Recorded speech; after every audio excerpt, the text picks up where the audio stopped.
Oh, what is up everyone? This is OJ over here from PlayerEssence and welcome to another PE news video. Today, we've got some juicy, awesome topics for you guys. I'm really excited to be bringing you guys this video.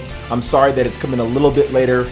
I was doing some stuff at work and I just wanted to sit back and see the vast reactions of what people are saying today to what Boogie, the big man, Boogie2988 had to say on the Nintendo NX, but we do have a little bit of information on a game that's potentially going to be ported to the Nintendo NX that many of you guys are probably going to be interested in, and that is Bloodstained Ritual of the Night. So let's go ahead and talk about that first, guys. So if you're a big Wii U fan and you're looking forward to playing this game on Wii U, you might want to dash some of those hopes and invest into a Nintendo NX, because it seems like this game could be heading on the chopping block for the Wii U and to the Nintendo NX for various reasons. So let's catch up with Koji Igarashi in an interview with IGN. Quotations on the Wii U version of Bloodstained Ritual of the Night.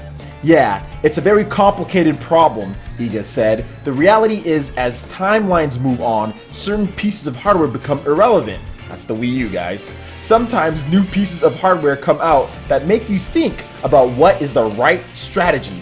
And as a creator, usually you want to make stuff for the new hardware. That's the reality. However, this was a game that was backed by people, and we made promises to listen to them. They're the people that gave us life, so to speak. Any sort of change that we do or are considering that goes outside the scope of the promises we've made must be done with lots of explanation, must be done with lots of care, and must be done with lots of back and forth with them to see what options we have. We must listen to them. At the end of the day, we have made promises. Unfortunately, some of those don't make as much sense anymore as they did before, and that's also reality. So you're in a very difficult position, and at the end of the day, you're going to go into one certain direction. You want to make sure that you have support from them, he explained. But so far, we've, I think, been incredibly transparent through all the things that have happened with our backers, and they have been very supportive. So I'm hoping that if there is going to be a difficult decision someday, and we don't know, that we're able to have that conversation. If they say they don't get it, well, that's where we're at. And if they say that we do get it, well, then we'll be able to do things that are maybe more interesting. We'll see. So basically what he's trying to do is be really sensitive to the subject matter. Obviously, Wii U owners back this game, PS Vita owners back this game. We don't even know if there's going to be a PS Vita or Wii U version. Those are the failures, basically, of this generation when it comes to all the different devices. PS Vita and Wii U are pretty much the odd systems out, so I doubt we're going to see Bloodstained Ritual of the Night Wii U version at all, guys. It makes way more sense with all of the stuff that we've been hearing about Nintendo NX and how to develop for and how it natively supports Unreal Engine 4. It doesn't really make sense to task this on them to make this difficult version of Bloodstained when it can't run the same engine. And I understand people backed it, but hopefully they can do something to where you can get your money back, or to where you can upgrade to a different version of the game, or even get the NX version of the game.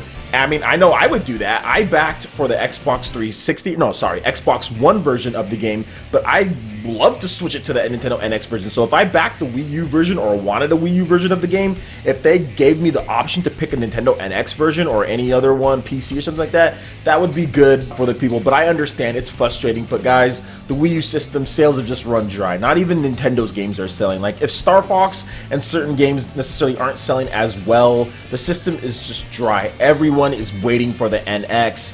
Wii U games don't sell as much as they used to anymore. I mean, seriously, like Twilight Princess HD is selling well, but I swear if that game was released 2 years ago, it would have sold a lot better than it did at this point. It just doesn't make sense for them to actually support this version of the game, especially if it's not coming out till what?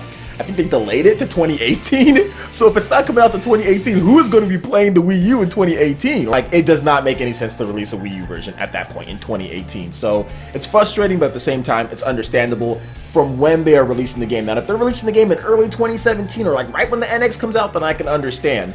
But if they're releasing the game in 2018, which they are, or late 2017, but I think it's 2018, it does not make sense to come to Wii U. It just does not make any sense. There's not going to be anybody playing that game, you know, then. So we'll see what happens. We'll see what they do with that, but it's unfortunate, but it's just the reality of things. Like Igarashi said, I'm excited for the game. It looks great. It plays great. So I'm looking forward to probably getting the Scorpio version of the game, because I'll have a Scorpio by the time that game comes out. So awesome stuff there. But we are going to move on to the big topic here, guys, and this one's really good. I just have to say, on Twitter, the dancing was fantastic. We had ballets, we had Macarena, we had salsa dancing, we had people just going ham on what Boogie had to say. Like, people just saying, oh, this confirms Eurogamer's reports. People saying this doesn't prove Eurogamer, this debunks what Eurogamer said. So let's go into just some ground rules first, because I've had a lot of people pretty much just say things that I have never said. A lot of people saying that, oh, well, I don't think that there's going to be a handheld component at all, which I don't think so. If you actually go back, one of my most recent, well, not most recent, but one of my fairly recent videos, I talk about what I think the gimmick of the Nintendo NX is going to be, which is mobile or smartphone integration. I've talked about various things like that. I've always thought that there's going to be a mobile component.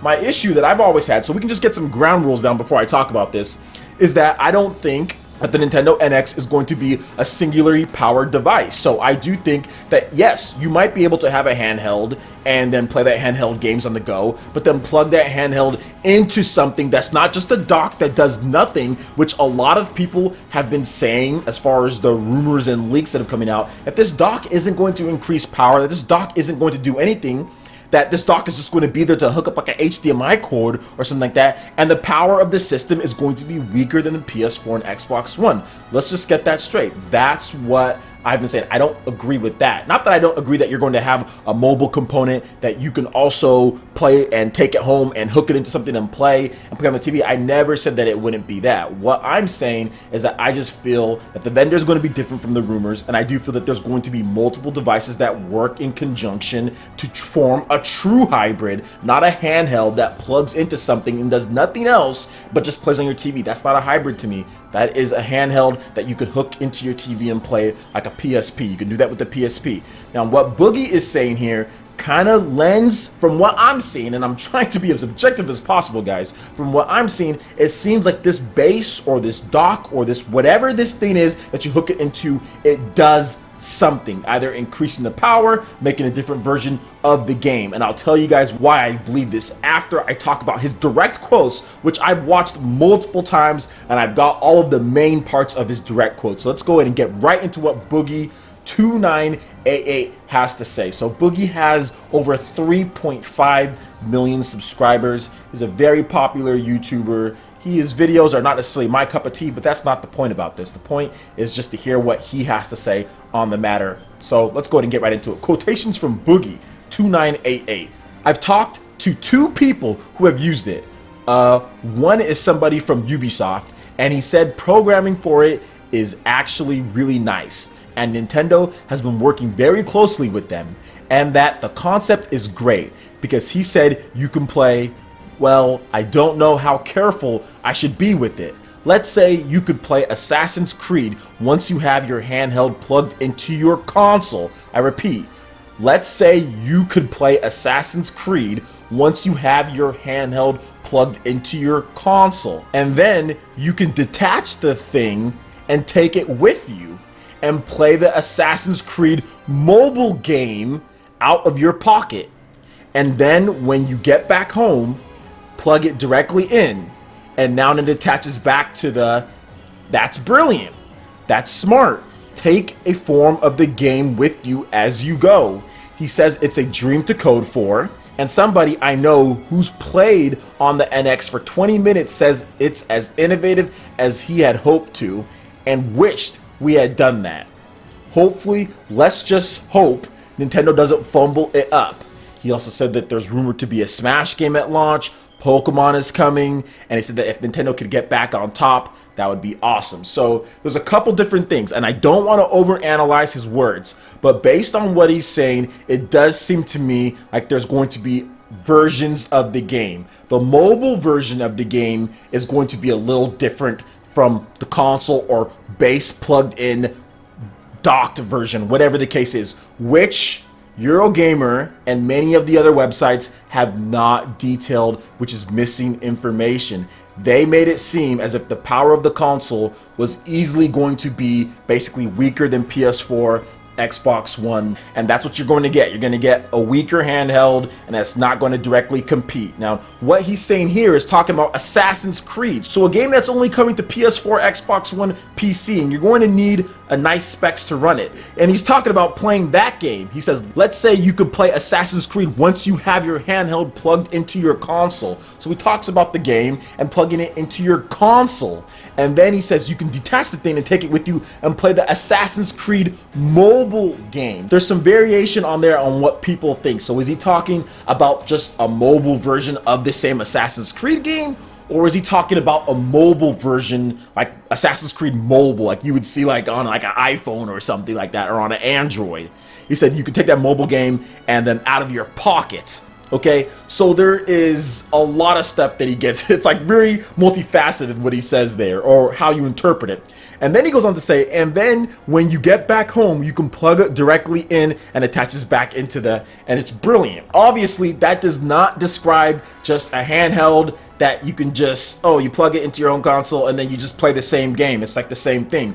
There's some dynamics from what he has explained. There's some dynamics. It's not just a handheld you plug into your TV and oh voila, you've got the same game that you're playing on your handheld, you got on your TV. From what he makes it seem here, guys, and like I said, I'm not trying to be biased or anything. I'm trying to be objective as possible. He makes it seem here like when you plug that handheld or when you plug that mobile component into the dock or the base home console, which he says, well, he doesn't say home console, but he just says console. Obviously, you're not going to take this thing out with you. So when you plug it back into the home deck or home console, whatever you want to call it, there's something that's different because he clearly separates the two. He says the Assassin's Creed game and then he says the Assassin's Creed mobile game. So there's something, there's some dynamics. It's not just plugging a handheld into your TV and playing it. Obviously, it's something different. It's something new. If all it was being able to play the same handheld version on your TV and there's nothing when you dock it in there, it wouldn't have been an emphasis. It wouldn't have been something innovative and there'd be nobody saying, I wish we had done that.